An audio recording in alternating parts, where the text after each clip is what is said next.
You want to get the most mileage out of your car, you've got to know what's going on inside your engine and how much gas you're using at any given time. Now, a lot of cars have built-in instant fuel economy gauges, but this Dodge Challenger V6, it doesn't.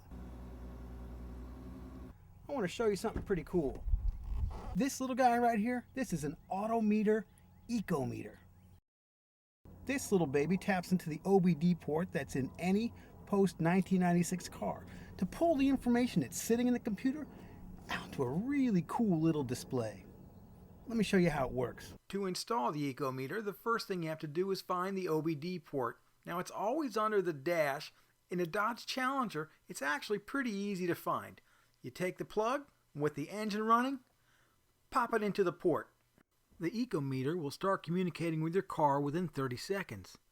Once it does, you'll go through a simple set of procedures that includes entering the engine size in liters. We chose a location at the left side of the dash to make it easy to route the wire. This makes for a fast and clean installation. Although Auto Meter supplies Duralock industrial fasteners to mount the Ecometer, we've been moving our test unit from vehicle to vehicle, hence our spiffy blue sticky tack mount. And once the wire is routed, you'll want to tidy up the excess length and secure it underneath the dash. Now the Ecometer will show you miles per hour, RPM, instant miles per gallon, and average miles per gallon. Right now, there's no mile per gallon average or instant mile per gallon because we're just sitting here in the driveway. We're going to go for a ride and I'll show you exactly how it works. The goal with the Ecometer is to keep its colorful ecograph in the green. The fewer bars that are lit, the less fuel you're burning. As you take off from a stop, the bars will light counterclockwise, moving from green to orange to red. The simple and colorful display provides quick visual feedback as the numeric display delivers the specific information. As you reach your target speed and let off the accelerator, the bars will extinguish in a clockwise manner. You'll soon learn how to modulate your right foot, keeping the lightest possible pressure on the throttle. Maintaining an even cruising speed is the real trick, as the ecograph flips between orange and green. When you descend a hill, take your foot completely off the throttle and watch the MPGs crank up as the ecograph falls all the way to the right. So we're going to pull out to the highway now. And yeah, we're definitely going to go into the red, so watch this.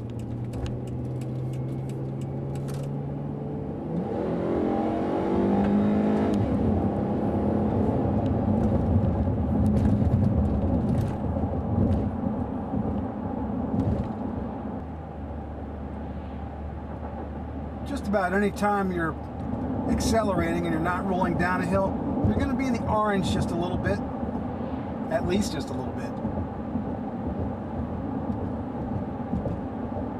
When you're maintaining speed down a decline, you'll be into the green, well into the green.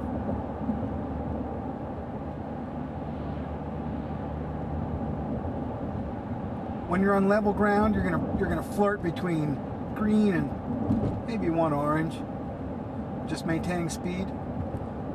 When you're ready to go down a grade, lift your foot off the gas. You got a good transmission that's going to let you hold your speed or possibly accelerate a little bit. Your MPGs will go way up as you start coming up the next hill. Roll on the throttle just as lightly as you can to maintain your speed. Now, if up ahead of you, you see a light turning red, take your foot off the throttle and coast up to the light. There's no reason to waste any gas when you see you're coming up to a red.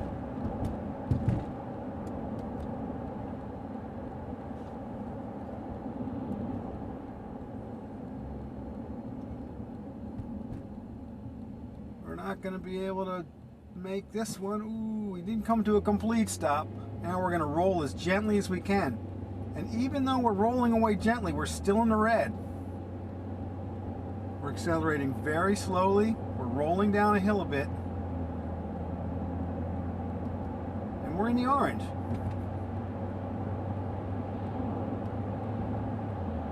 Still accelerating up to speed, 45 miles per hour. Cresting another hill. We're off the gas. Now we're just going to use inertia for as long as we can. Hold our speed at the speed limit, 45 miles an hour. And just roll on a little bit of throttle as we start to climb the next incline. So you'll see I'm being really light on the throttle. I'm just touching the orange. If I let off a little bit more, I won't be able to hold my speed.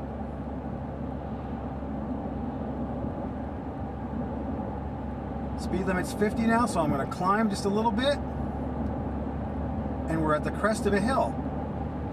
So now I'm going to lift. Take a look at where that Ecometer is right now. 2 little green bars, 74 miles per gallon. I'm rolling down the hill, holding my speed at about 52 miles per hour. Bottom of the hill, roll on the throttle a little bit. Now we're going up another slight incline. We're coming up to a light, so I'm off the throttle. Need to brake a little bit.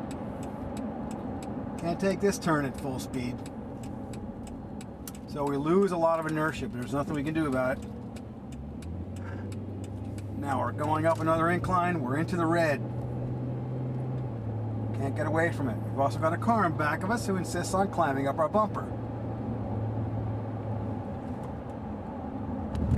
Heading down a decline. Got a bicyclist. Someone thinking they might turn. Not bothering to use their turn signals. Very nice.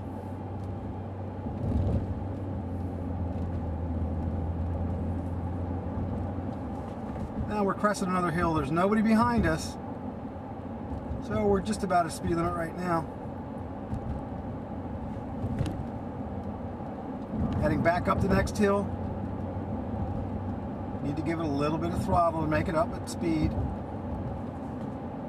Cresting another, rolling down, starting to climb again. This is a lot like riding a bicycle.